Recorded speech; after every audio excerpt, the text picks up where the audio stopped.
Uno ya. Hola, buenas tardes. Mi nombre es Tiatno Familia. Junto a mis compañeras Gabriela Gomás, Griseli Mercedes y Ana, estaremos hablando acerca del tema de enfermedad restrictiva del pulmón. Pásala, por favor. Esos son los temas que vamos a abarcar en el día de hoy, siendo enfermedad restrictiva del pulmón, fibrosis pulmonar, sarcoidosis, enfermedades restrictivas pulmonares, ocupacionales y ambientales, enfermedades restrictivas del parénquima pulmonar, derrame pleural, alteraciones de la caja torácica y causas neurológicas. Pásalo, por favor. Empezando con la enfermedad restrictiva del pulmón, pasa. Se conocen como enfermedad pulmonar restrictiva cualquier enfermedad que afecte la capacidad de inhalar o inspirar. El factor principal es la inhabilidad de expandir el pulmón completamente. Las enfermedades pulmonares restrictivas corresponden a una serie de trastornos que se caracterizan por un patrón de tipo restrictivo en la espirometría y por una disminución de la capacidad pulmonar total.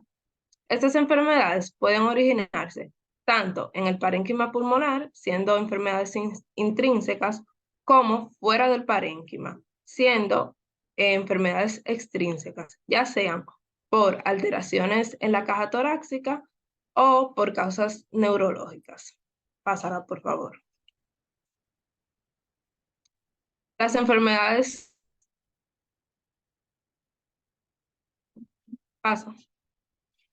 Ok, en su epidemiología tenemos que las enfermedades restrictivas puras son menos frecuentes que las obstructivas y representan alrededor de un 20% de las patologías respiratorias. En niños, cuando la causa es del parénquima pulmonar, suelen estar combinadas con patologías obstructivas. Pásalo, por favor. Fisiopatología de las enfermedades restrictivas. Para entender la fisiopatología de las enfermedades restrictivas, debemos recordar que para que ocurra la respiración es necesario que la resistencia de la vía aérea y la distensibilidad del sistema respiratorio permitan que el aire inhalado y exhalado circule adecuadamente. La distensibilidad corresponde a la capacidad que tienen los pulmones de expandirse en relación con los cambios de la presión transpulmonar y transmural, que a su vez resulta de la diferencia entre la presión intrapleural y la presión alveolar. De esta forma, cuando la presión intrapleural es negativa, los pulmones se expanden y cuando la presión intrapleural es positiva, los pulmones se disminuyen de volumen. La distensibilidad pulmonar tiene un componente dinámico y un estático. El primero se mide durante la respiración y la distensibilidad estática cuando no hay flujo de aire. La distensibilidad está determinada por distintos factores y dentro de ellos está la elastancia o retracción elástica, que se genera por acción de las fibras elásticas y por la tensión superficial de los alveolos, que disminuye por la acción del surfactante. La elastancia se relaciona en forma inversa con la distensibilidad y es así como los pulmones que tienen mayor elastancia son más rígidos y presentan una menor distensibilidad. Dentro de otros factores que se deben considerar está la configuración de la caja torácica y la acción de músculos y nervios que controlan la respiración, los cuales determinarán la capacidad de expansión que tendrán los pulmones. Sabiendo esto, podemos entender mejor la fisiopatología de la enfermedad restrictiva de pulmón. Cuando existe una disminución de la distensibilidad pulmonar, se reduce la cantidad de aire que un individuo puede movilizar durante la respiración, debido a que disminuye la capacidad de aumentar el volumen pulmonar frente a los cambios de presión transpulmonar. Esto reduce la cantidad de oxígeno disponible para el intercambio gaseoso y la capacidad de eliminar dióxido de carbono y puede llevar a una insuficiencia respiratoria.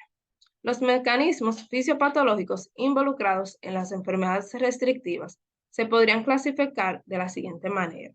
Enfermedades intrínsecas, ya sea pulmonares intersticiales o pulmonares parenquimatosas, y enfermedades extrínsecas, pudiendo haber alteraciones del tórax y la pared torácica y enfermedades neuromusculares. Pásala, por favor. Enfermedades pulmonares intersticiales. Se produce una respuesta inflamatoria crónica del intersticio con reemplazo del tejido conectivo por tejido cicatricial y fibrosis, lo que altera la distensibilidad pulmonar. Como ejemplos, podemos mencionar algunas alteraciones difusas del desarrollo y del crecimiento pulmonar. También pueden haber disfunciones del surfactantes o algunas enfermedades sistémicas con compromiso pulmonar, como enfermedades reumatológicas, enfermedades de depósito como la sarcoidosis, entre otras. También puede ser causada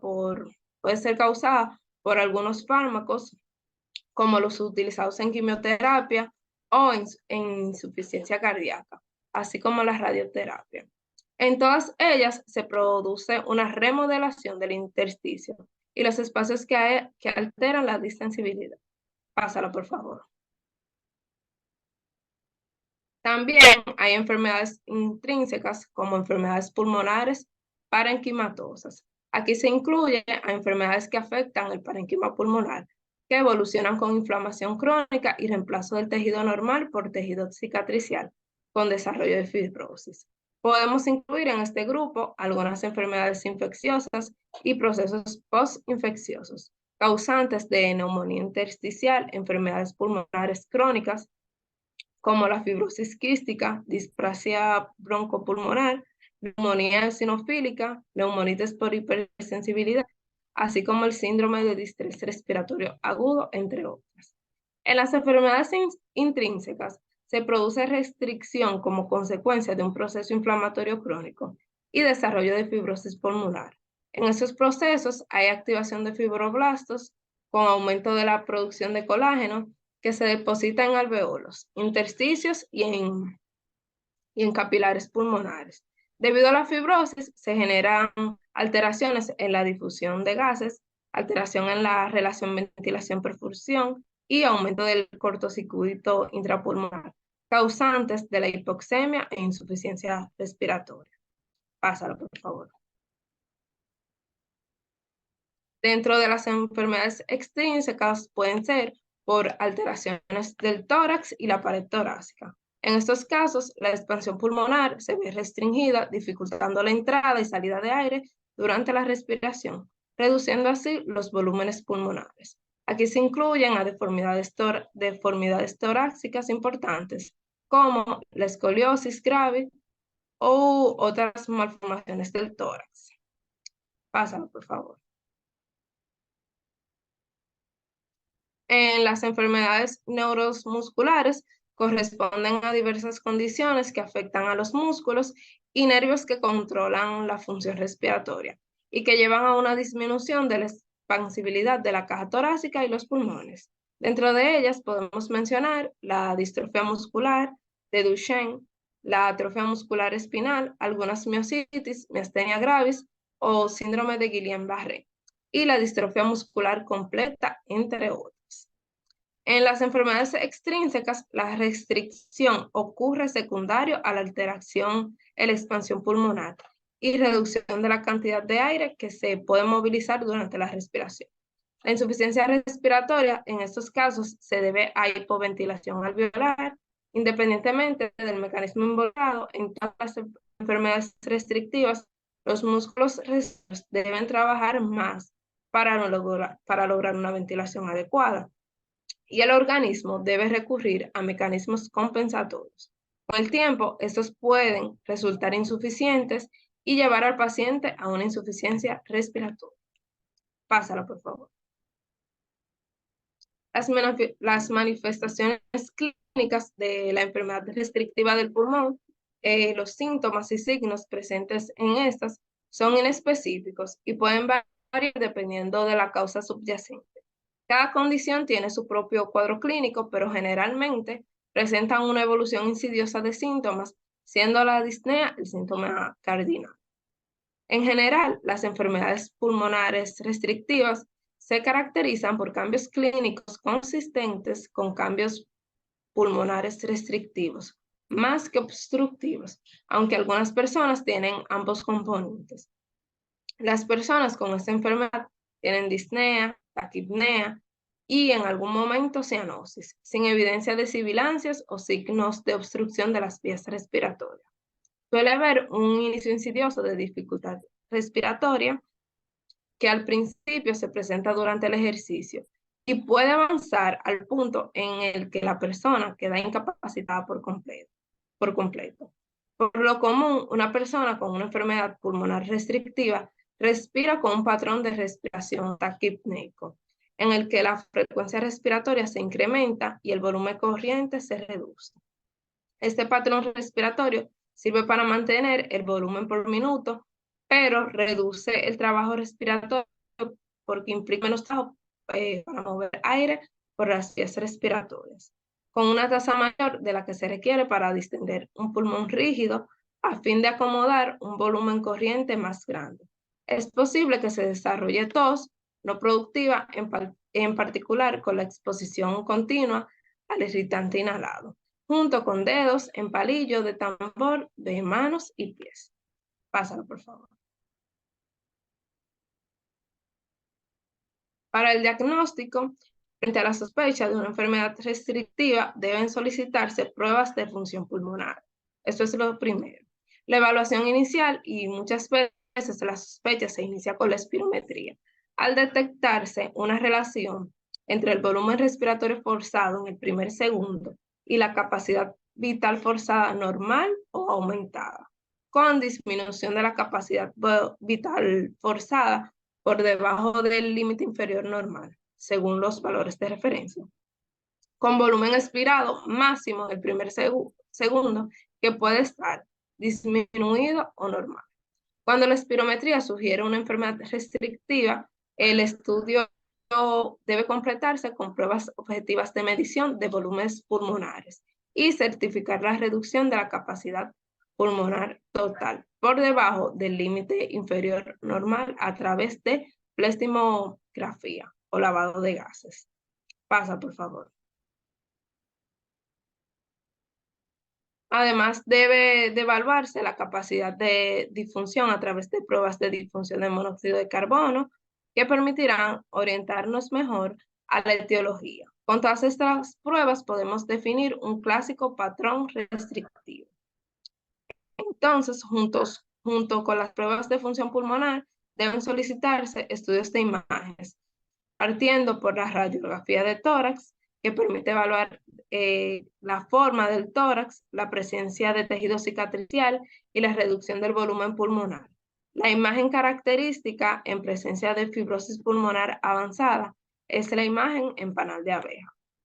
Frente a la sospecha de enfermedad restrictiva, debe solicitarse una tomografía computarizada de tórax de alta resolución, lo que otorga una imagen precisa de la estructura pulmonar y permite detectar cambios precoces y lesiones quísticas del pulmón en panal de abeja y bronquiectasias.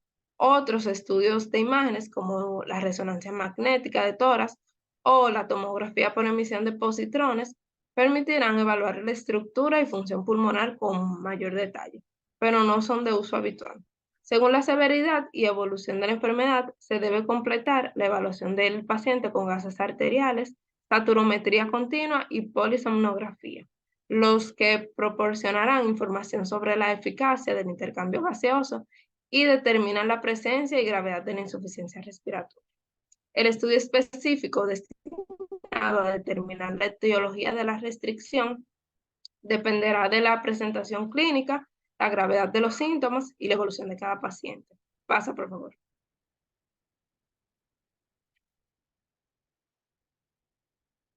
Para el tratamiento tenemos que el manejo de las enfermedades pulmonares restrictivas generalmente es complejo debido a las múltiples causas que pueden generarla y la dificultad para establecer el diagnóstico diferencial. El tratamiento puede implicar desde el uso de medicamentos para reducir la inflamación, terapia inmunosupresora y corticoides sistémicos en enfermedades intrínsecas, hasta requerir un tratamiento quirúrgico en enfermedades extrínsecas. La oxigenoterapia, asistencia ventilatoria, el manejo de condiciones comórbidas y la rehabilitación pulmonar forman parte del tratamiento habitual en pacientes con condiciones graves. Los casos graves de insuficiencia respiratoria crónica terminal pueden requerir un trasplante pulmonar. Pásala, por favor. Abarcando un poco ahora acerca de lo que es la fibrosis pulmonar.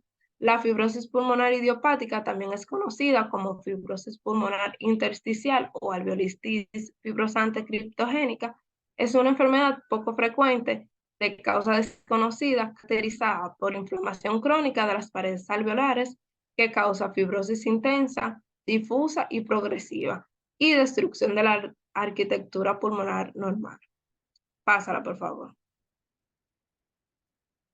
Esta, aunque no tiene causa conocida, se ha asociado con el uso de bleomycina, amidrona y metrexato. En su epidemiología tenemos que la fibrosis pulmonar idiopática es la forma más común de enfermedad pulmonar restrictiva, con una incidencia de unos 27 a 29 casos por 100.000 habitantes. Pasa, por favor. En su fisiopatogenia tenemos que todo inicia con una lesión tisular inicial en donde hay daño por diferentes estímulos ambientales, reflujo gastroesofágico, contaminación, tabaco, infecciones y susceptibilidad genética, lo cual conducen a un daño epitelial y endotelial. Pasa, por favor. No, perdón, déjala ahí. Luego sigue una interacción epitelio-fibroblasto, en donde hay un proceso de reparación caracterizado por una repitelización anormal y citoquinas inflamatorias. Después continúa una transformación del epitelio y abundancia de miofibroblasto con formación de matriz de colágeno. Y por último, hay una reparación aberrante y fibrosis, en donde hay formación excesiva de la matriz extracelular que conducen a la distorsión de la arquitectura pulmonar. Pásala, por favor. No, dale para atrás. Ok. En sus manifestaciones clínicas tenemos que todo inicia con un inicio insidioso de disnea progresiva, que como ya sabemos es el principal síntoma y más frecuente en este tipo de enfermedades. Aparecen momentos de esfuerzos físicos, lo que se conoce como disnea de esfuerzo, que va progresando de forma en que las fases más avanzadas de la enfermedad, la disnea puede ser incluso hasta en reposo. También hay tos seca y persistente, que suele ser de carácter irritativo, sin expectoración y ni predominio de oral. También hay fiebre, dolor torácico, cianosis digital. Los pacientes con enfermedad avanzada pueden presentar coloración azulada alrededor de la boca o en las uñas debido a la insuficiencia de oxígeno. También hay hipocromatismo digital. Este es un signo clínico que afecta principalmente los dedos o las manos y se caracteriza por deformidad en uñas con abombamiento en vidrio de gelo. Hipertensión pulmonar, insuficiencia cardíaca derecha y edema periférico. Pasa, por favor. Para el diagnóstico se realiza la exploración física. En la auscultación del paciente es característica la presencia de estertores crepitantes desde fases tempranas. Se auscultan predominantemente en las bases y campos posteriores pulmonares. Estos ruidos se auscultan en el 90% de los pacientes. En los hallazgos radiográficos tenemos que los volúmenes pulmonares pequeños con incremento en las densidades más notables en la periferia pulmonar. La fibrosis que rodea los pequeños espacios aéreos expandidos se aprecia como panal de abeja. En los gases sanguíneos arteriales vamos a encontrar la hipoxemia, que es frecuente en la fibrosis pulmonar y resulta de un incremento en el espacio muerto fisiológico y de ventilación por minuto relativamente fija. También disminuye la PCO2 arterial como consecuencia del aumento de la ventilación por la hipoxia y la fibrosis pulmonar que se está produciendo. Pásala, por favor.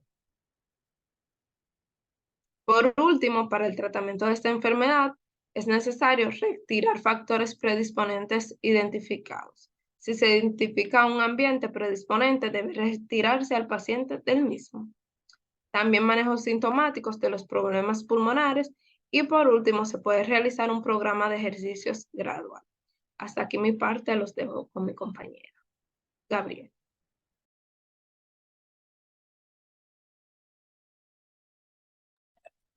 Buenas tardes. Confírmame si me veo, por favor. Sí, te ves. Perfecto. Buenas tardes, yo soy Gabriela Gomás y le estaré hablando acerca de la sarcoidosis. Dale a la siguiente, por favor. Entonces, la sarcoidosis no va a ser más que una enfermedad sistémica, que este va a tener un trastorno inflamatorio que nos va a producir granulomas no calcificantes, o sea que no nos producen necrosis, y lo va a hacer en uno o más órganos y tejidos, o sea que es una enfermedad multisistémica que nos va a afectar a varios órganos. Esta enfermedad se desconoce su etiología, pero normalmente afecta lo que sería los pulmones y el sistema linfático. Y como dije, puede manifestarse en cualquier órgano. También recalcar que la sarcoidosis se debe a una respuesta inflamatoria exagerada, que como dije, no se sabe su etiología, pero se cree que esta la puede provocar un antígeno del medio ambiente. Dale a la siguiente, por favor. Entonces, esta enfermedad de sarcoidosis afecta con mayor frecuencia a nosotras las mujeres de raza negra y también en la edad de 20 a 40 años. Aunque también se puede presentar en ocasiones lo que serían a niños y ancianos, pero con normalidad se ve en mujeres de raza negra de 20 a 40 años, o sea que estamos eh, en duda, o sea, no me puede dar, podríamos decirlo así. A darle la siguiente. En tanto a su fisiopatología, es muy interesante porque le dije que no hay, todavía no se ha descubierto qué es lo que la causa, pero se cree que pueden ser partículas orgánicas o inorgánicas, como le estaba diciendo. Entonces, ¿qué va a hacer? Que esas partículas cuando entren van a producir una reacción, principalmente en lo que serían los macrófagos tisulares, que después ellos van a ir a lo que serían las células de linfocitos T, que van a liberar o más bien podrían activar lo que sería una serie de citotoxinas, que lo que van a hacer, que van a desencadenar una respuesta inflamatoria.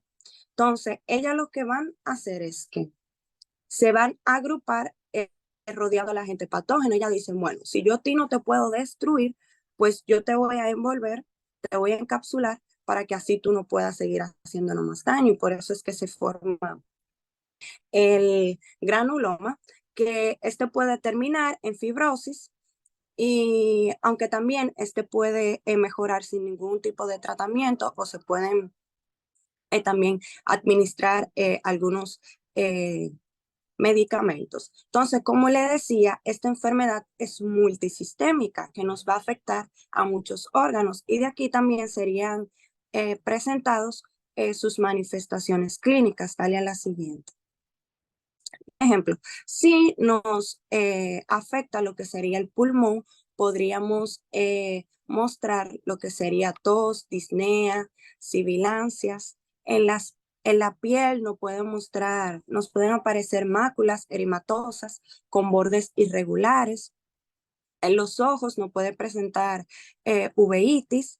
En el hígado y en el vaso normalmente suele ser asintomático, pero puede presentar una ligera esplenomegalia. En los nódulos linfáticos puede presentar lo que sería adenopatías periféricas o peribronquiales. En lo que sería nuestro sistema nervioso, no podría presentar lo que sería parálisis de los nervios faciales, ópticos. También nos puede presentar lo que serían cefalias o trastornos cognitivos. En tanto al corazón, nos podría presentar arritmia o defectos de condición. Dale a la siguiente. Aquí le puse unas imágenes. Siguiente, por favor. Dale atrás. Ajá, aquí le puse unas imágenes para que puedan ver mejor las manifestaciones clínicas. Miren cómo se ve la uveitis, esos ojos todos rojos, cómo pueden presentar esas máculas con bordes irregulares, entre otros. Dale a la siguiente. Entonces, dentro de la sarcoidosis, no pueden presentar también lo que serían síndromes, como tenemos el síndrome de Lofgren, que nos va a presentar una triada que sería fiebre, adenopatía iliar bilateral, también como disnea y tos y un eritema nodoso. Como pueden ver en las piernas, cómo muestra todo lo que serían esos eritemas, o sea, esas manchitas rojas, esas máculas. También muestra otro síndrome, dale la siguiente, por favor, que sería el síndrome de Eford, que nos va a presentar lo que sería uveitis, mírenlo ahí, el ojo rojo, parotidotis, la inflamación de la parotiroides, que miren cómo pueden observarlo bien en la imagen, y una parálisis facial. Dale a la siguiente, por favor.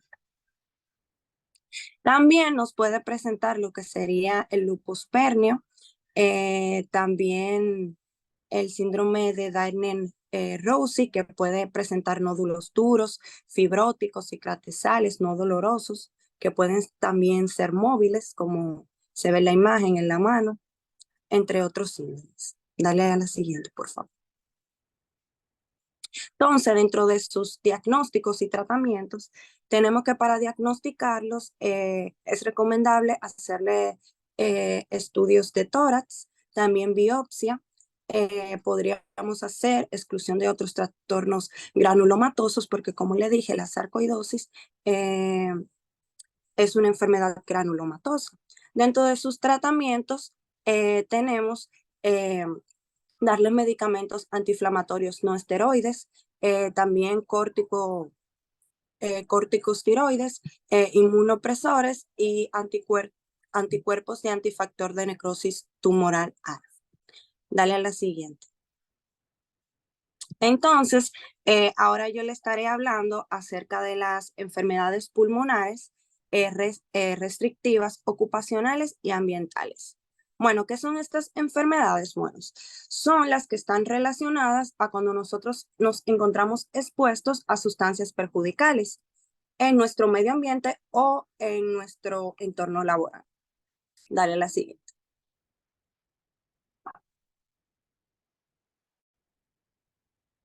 Exactamente. Entonces, para ponerlo más simple, es cuando nosotros en nuestro ámbito laboral o donde nosotros vivimos, podemos ser afectados o enfermarnos debido a exposiciones de sustancias perjudiciales. Entonces, dentro de esas enfermedades, le hablaré un poco de la neumoconiosis. El siguiente, por favor, que esta es una enfermedad pulmonar causada por lo que sería la inhalación crónica del polvo mineral, como el silencio, el asbesto o lo que sería el carbón. Entonces, la exposición prolongada puede llevar a que esas partículas se acumulen en lo que serían los pulmones, provocando una inflamación y una cicatrización.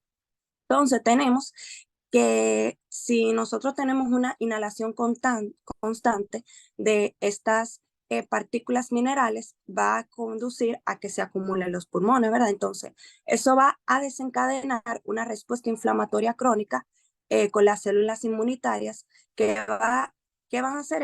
Tratar de eliminar esas partículas. Entonces, con el tiempo, esto puede llevar a que se formen cicatrices y también fibrosis, lo que va a hacer que se comprometa lo que sería la función pulmonar, causándonos síntomas como dificultad para respirar y también como tos.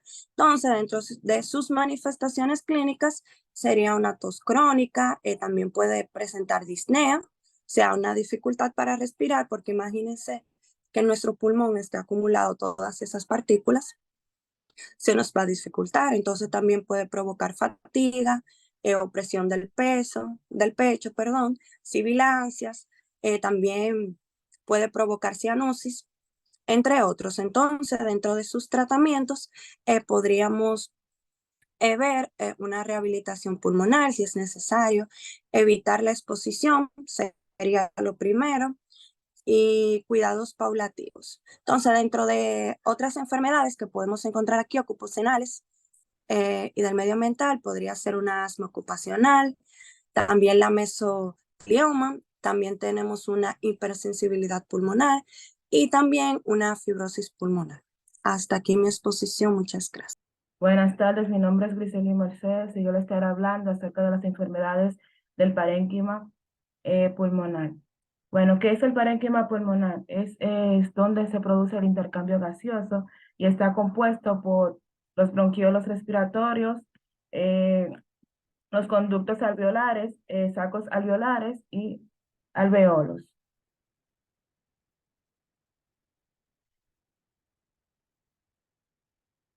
Bueno, los bronquiolos están alrededor de la generación 16, números de divisiones del árbol bronquial. Estos contienen algunos alveolos dispersos en sus paredes y muy baja proporción, pero suficiente para ser llamados bronquiolos respiratorios. Estos alveolos dispersos están junto con el epitelio respiratorio propio de los bronquiolos o el epitelio de las vías de conducción. Estos bronquiolos carecen de un cartílago de sostén y las fibras musculares también se encuentran muy reducidas y aparecen formando lazadas a modo de retícula rodeado de los bronquiolos respiratorios.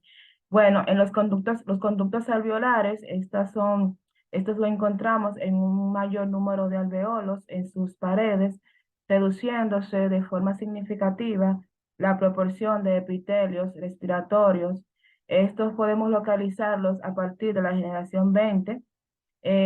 Los conductos alveolos son las últimas bifurcaciones que finalmente alcanzan los sacos alveolares, que aquí se encuentran algunas glándulas y fibras musculares lisas.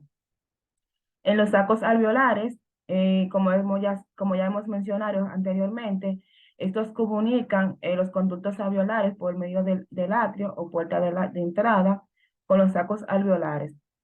En estos sacos alveolares es donde se produce de forma significativa el intercambio gaseoso. No encontraremos epitelios respiratorios ni fibras musculares.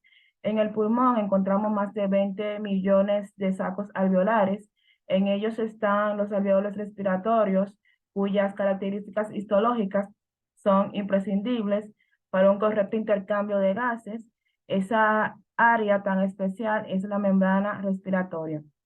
La membrana respiratoria es conocida como la membrana alveolar, membrana alveolo-capilar. Está compuesta por la luz alveolar, también por surfactante, que su función fundamental es reducir la tensión superficial. Su ausencia va a provocar enfermedad de las membranas hialinas. Está producida por los neumocitos tipo 2 y sus componentes principales son los fosfolípidos, como la dipalmitoil fosfatidilcolina y el dipalmitoil fosfatidillectina. En los neumocitos hay dos tipos, los neumocitos tipo 1, que estas solo tapatizan la membrana y cubren cerca del 90% de la superficie, siendo el 40% del total de neumocitos, y los neumocitos tipo 2, que son el 60%, y no tienen una función de revestimiento, son células madre que son capaces de diferenciarse del neumocito tipo 1. También se le llama células claras. También tenemos la membrana basal de los neumocitos. En el intersticio, esta es una fina capa entre las células alveolares y las endoteliales. Contiene fibras de sostén, fibroblasto, macrófago, histocitos y matocitos. También está la membrana basal endotelial, en el endotelio vascular, la plasma sanguíneo y la membrana plasmática del eritrocito. Bueno, además de todo esto, vamos a encontrar un espesor inferior a las 3 micras, lo que nos va a llevar a pensar en la fragilidad de esta membrana, la complejidad de su función, el gran número de exposiciones a las que se enfrentan y cómo los procesos inflamatorios infecciosos pueden producir alteraciones que, si se repiten en el tiempo, suelen ser irreversibles. A continuación les estaré hablando acerca de algunas enfermedades del parénquima pulmonar, que son la neumonía, que esta puede ser bacteriana, viral, fúngica o por protozoo. La neumonía es una infección que afecta a un pulmón o los dos, hace que los sacos de aire o alveolos de los pulmones se llenen de líquidos o pus. Los síntomas pueden ir de leves a graves, pueden incluir tos con o sin moco, una sustancia pegajosa, fiebre, escalofríos y dificultad para respirar. La gravedad de la neumonía depende de la edad, la salud general y la causa de la infección. La neumonía bacteriana, esta es una infección de los pulmones causada por bacterias como es el Streptococcus pneumoniae. Es un organismo gram positivo que a menudo coloniza la garganta en las bacterias que con más frecuencia causa neumonía en todos los grupos de edad excepto en recién nacidos. También tenemos la neumonía viral, que esta es una inflamación o hinchazón del tejido pulmonar debido a una infección con un microbio. La neumonía viral es causada por un virus.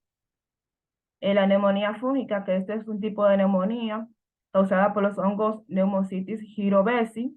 Este hongo es común en el medio ambiente y pocas veces causa enfermedad en personas sanas.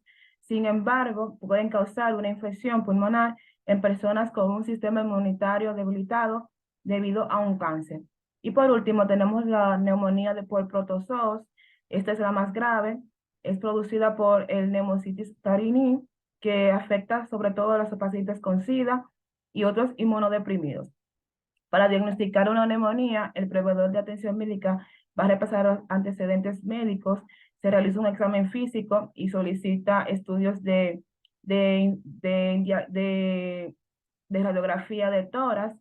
Esa información ayuda a determinar el tipo de neumonía presente. El tratamiento de la neumonía puede incluir medicamentos antibióticos o antivirales o antimicóticos. Pueden pasar varias semanas hasta recuperarse de una neumonía. Si los síntomas empeoran, se debe consultar a su proveedor de atención médica de inmediato. Si la neumonía es grave, tal vez este debe ir al hospital para que le administren un antibiótico mediante una vía intravenosa y también una oxinogenopatía. La bronquiolitis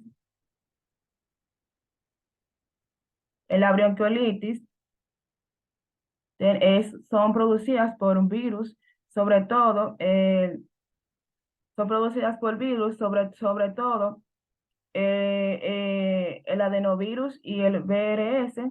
Esta es una infección pulmonar que es común en niños pequeños y bebés. Esta causa hinchazón, irritación y acumulación de moco en las pequeñas vías respiratorias de los pulmones.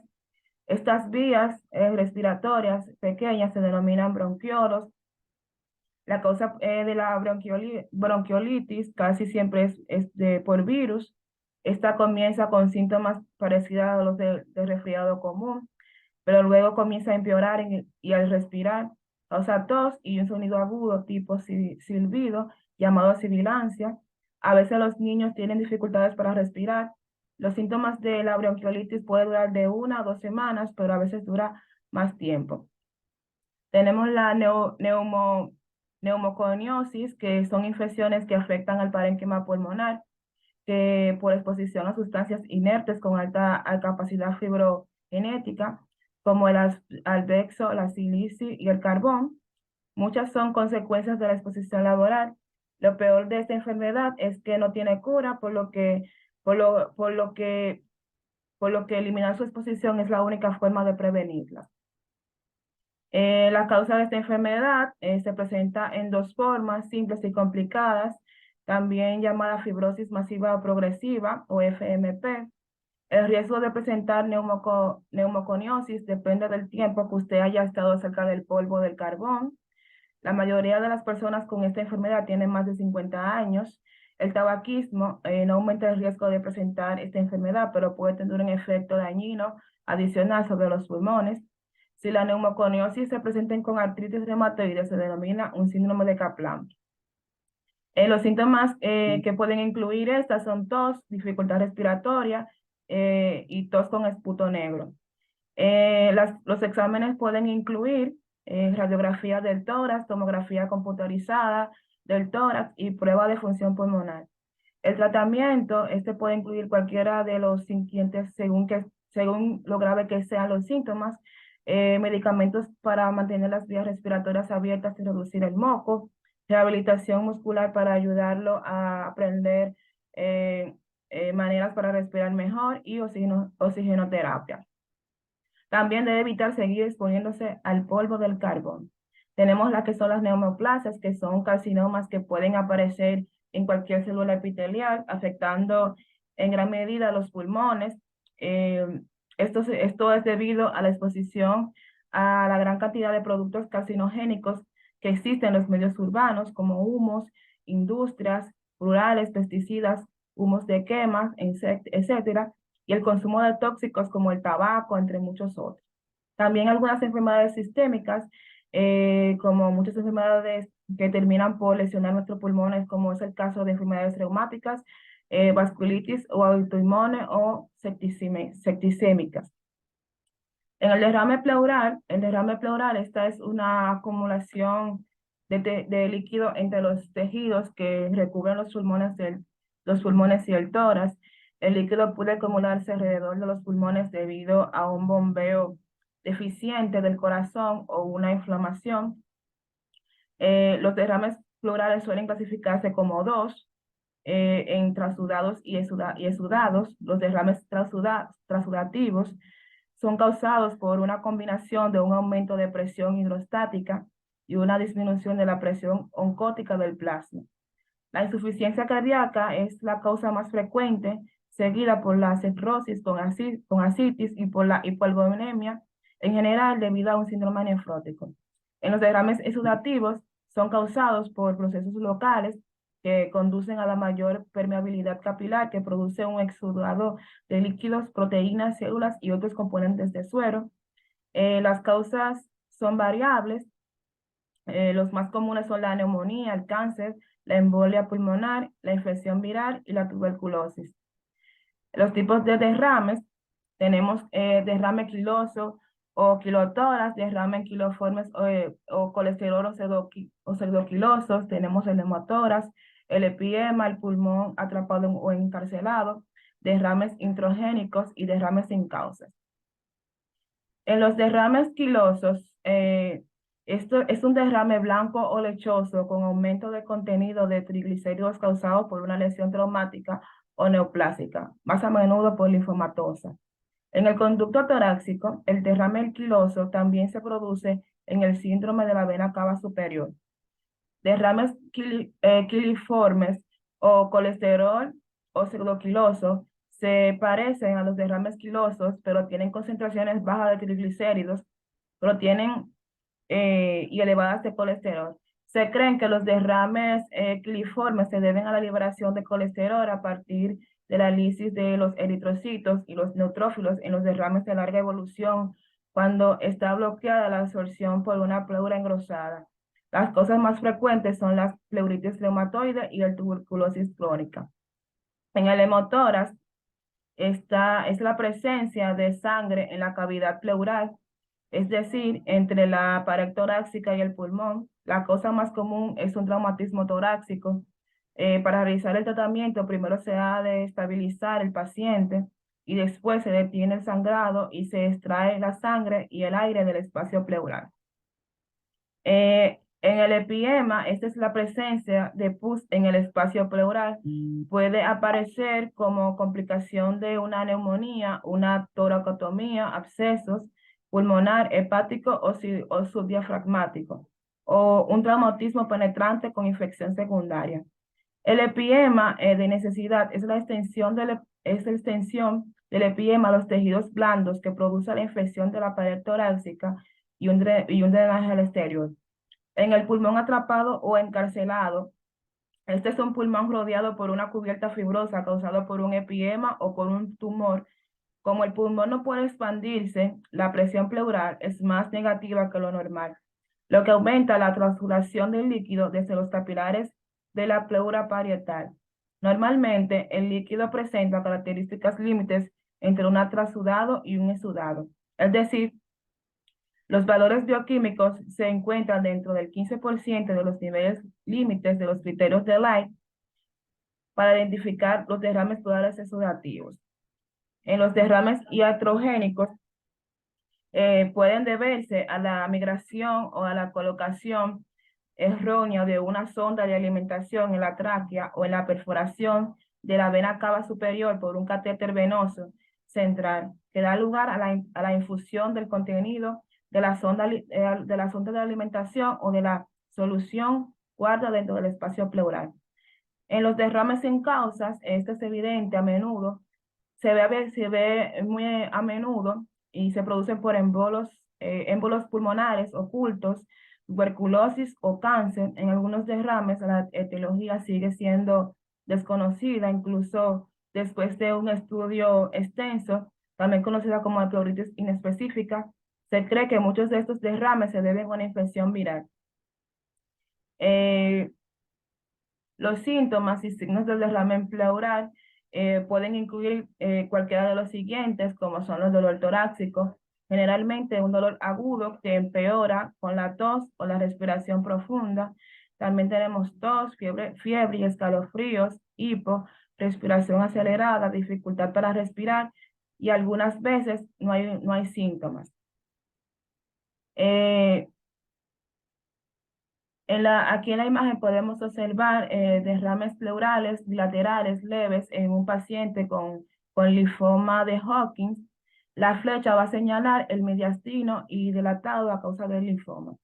La radiografía del tórax es la primera prueba que se realiza para confirmar la presencia del líquido pleural. Debe examinarse la radiografía lateral del tórax en posición de pie cuando se sospecha un derrame pleural.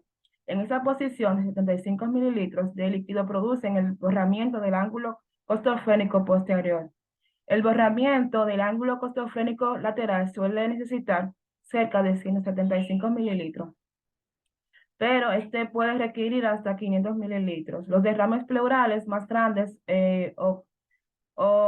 pacifican porciones de mitoras y pueden provocar desplazamiento mediastínico.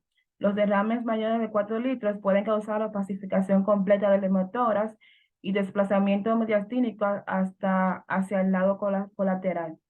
Los derrames tabicados son colecciones de líquidos atrapados por adherencias pleurales o dentro de las fisuras pulmonares.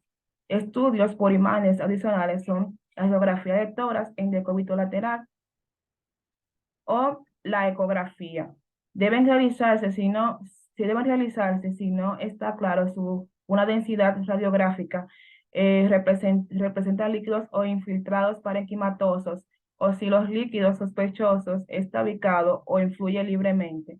Estas pruebas son más fáciles que las radiografías de pie y pueden detectar pequeños volúmenes de líquidos. Los derrames tabicados, en particular los de cisura oblicua horizontal, pueden ser confundidos con una masa pulmonar sólida o pseudotumor. Pueden cambiar de forma y tamaño con los cambios de posición del paciente y la cantidad de líquido pleural. En la ecografía torácica se va a considerar el método de referencia en el diagnóstico del derrame pleural y la realización de neumonólogos en la cama del paciente o a veces del médico de urgencia, evitando la necesidad de una revisión por el radiólogo. Es muy precisa para la detección de pequeños volúmenes de líquido pleural, proporcionar información diagnóstica adicional. Por ejemplo, la presencia del tabique o del engrosamiento pleural. En la tomografía con contraste venoso es la siguiente prueba. Es muy útil para proporcionar información sobre el realce pleural y la posible nodularidad pleural. Con el contraste venoso es valiosa para evaluar el parénquima pulmonar subyacente en cuanto a la presencia de infiltrados o masas cuando el volumen cuando el volumen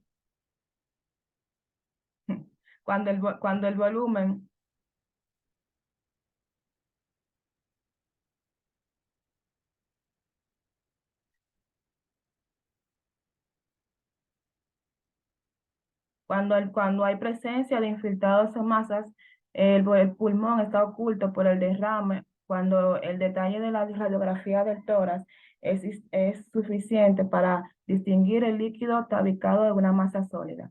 Para el diagnóstico de esto, la radiografía del tórax se solicita ante sospecha de derrame en proyecciones PA y de la lateral. Para el diagnóstico, los más frecuentes es evidenciar el borramiento del ángulo costofrénico. La imagen más típica es la presencia de una opacidad homogénea de borde cóncavo superior o una curva de Damoseo.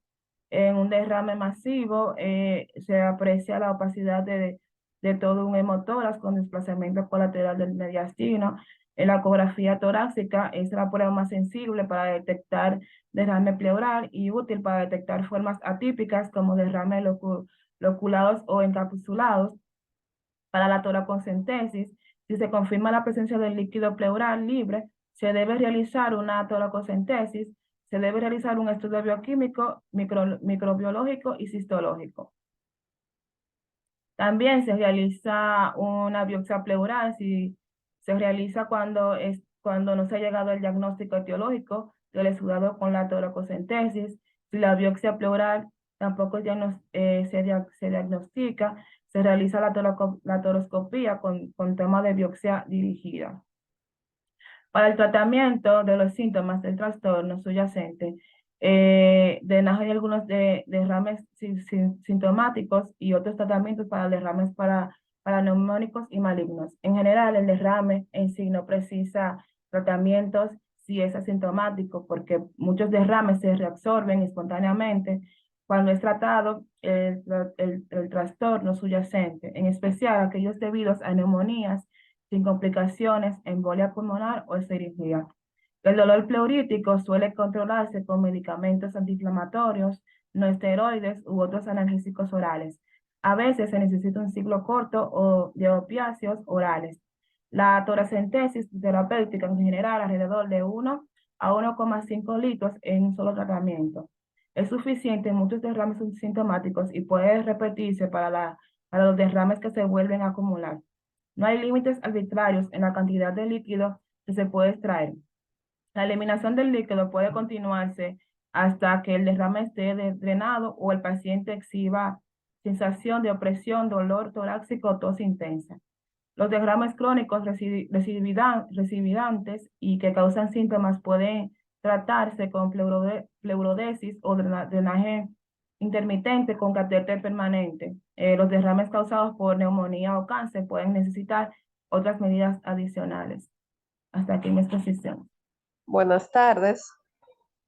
Mi nombre es Ana Sánchez y yo les voy a estar hablando acerca de lo que son los trastornos osteomusculares neuromusculares por la enfermedad restrictiva del pulmón.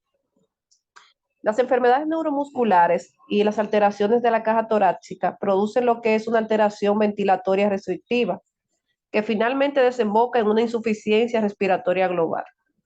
Entre las manifestaciones clínicas respiratorias que presentan estos pacientes están estrechamente relacionadas con el grado de hipoventilación alveolar nocturna. Las alteraciones del intercambio gaseoso comienzan durante el sueño en la fase REM, presentándose de esta manera lo que serían los primeros síntomas. Según progresa la severidad de la hipoventilación alveolar, los síntomas nocturnos se asocian a la sintomatología diurna. Estas enfermedades neuromusculares producen debilidad progresiva de los músculos con dificultad para deambular y realizar actividades cotidianas. En el curso evolutivo de estas enfermedades son muy frecuentes las complicaciones neumológicas y suele ser la causa de mortalidad en un 70% de los pacientes que la padecen, ya que cursan con una afección de los músculos respiratorios, sobre todo lo que es el diafragma, y cuando existe un fracaso funcional y fatiga, suelen conducir a una insuficiencia respiratoria, ya sea de forma aguda o de forma progresiva. Es importante recalcar que los músculos forman una parte demasiado importante del aparato respiratorio y se incluyen dentro de la bomba respiratoria. De aquí la relevancia, o mejor dicho, la relación estrecha que hay entre esta enfermedad y los trastornos neuromusculares y osteomusculares. El desarrollo de la insuficiencia respiratoria como tal en pacientes con debilidad de los músculos respiratorios secundaria a la enfermedad neuromuscular se debe no solo a la propia enfermedad como tal, sino también a otros mecanismos como los siguientes, que contribuyen tanto en mayor o en menor grado, como son el mecanismo de la alteración de las propiedades mecánicas del aparato respiratorio, la aparición de fatiga muscular, las alteraciones en el control de la ventilación, las alteraciones en el intercambio de gases durante la noche que conduce a la pérdida de sensibilidad de los quimiorreceptores centrales y periféricos. La disfunción de la vía aérea superior, lo que favorece la aparición de la apnea obstructiva. Entre las enfermedades neuromusculares que tenemos que afectan la función respiratoria, enfermedades neuropáticas, tenemos las siguientes. O sea, tenemos lo que son las secuelas de la poliomielitis, también esclerosis lateral amiotrófica, la enfermedad de Wendling-Hodgman. También tenemos lo que es el síndrome de Guillain-Barré, la polineuropatía del enfermo crítico, la miastenia gravis, entre otras. Con respecto al tema relacionado con la caja torácica como tal, o sea, en cuanto a lo que sería los remanentes de esta enfermedad en la caja torácica, diversas enfermedades que afectan a la caja torácica debido a esto pueden cursar en su evolución con fracaso ventilatorio. Entre todas ellas, las que pueden afectar más profundamente a la función respiratoria son la cifoescoliosis y las secuelas productivas en el tratamiento de la tuberculosis, como la toracoplastía. En este tipo de enfermedad, por ejemplo, aquí tenemos una imagen, pasa la siguiente.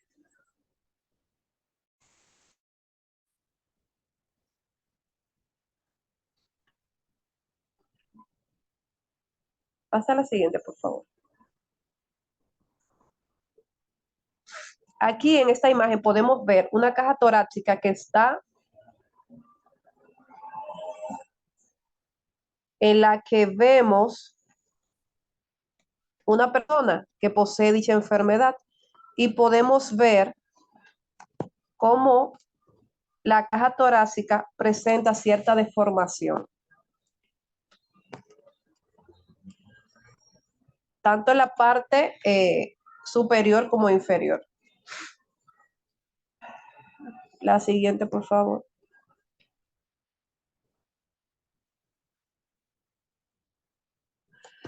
Hay que tomar en cuenta también que, vamos a ver, aquí en esta imagen podemos verlo ya de manera externa, donde hay una escoliosis pronunciada acá.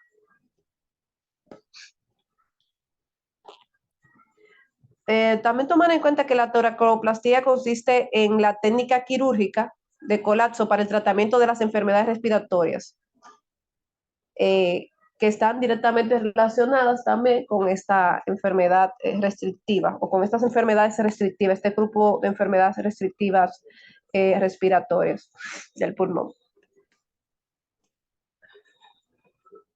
Los pacientes a los cuales se les realiza la toracoplastía presentan deformidades importantes de la caja torácica. O sea, cuando se toma esta medida es en pacientes que presentan deformidades importantes, valga la redundancia,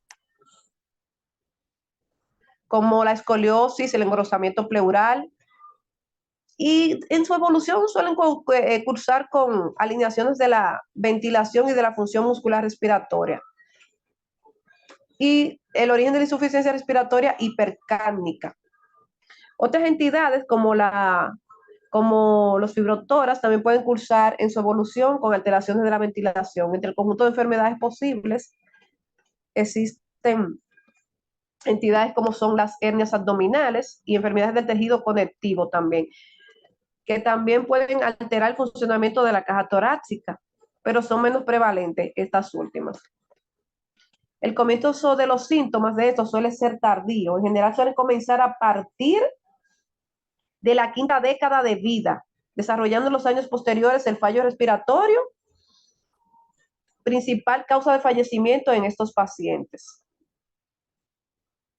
Las alteraciones respiratorias que conllevan a la presencia de fallos respiratorios son más frecuentes en aquellos enfermos que presentan escoliosis severas con angulaciones de Koch superiores a 80 grados, escoliosis largas, dígase torácicas y cervicales altas, y escoliosis de inicio muy temprano en la infancia.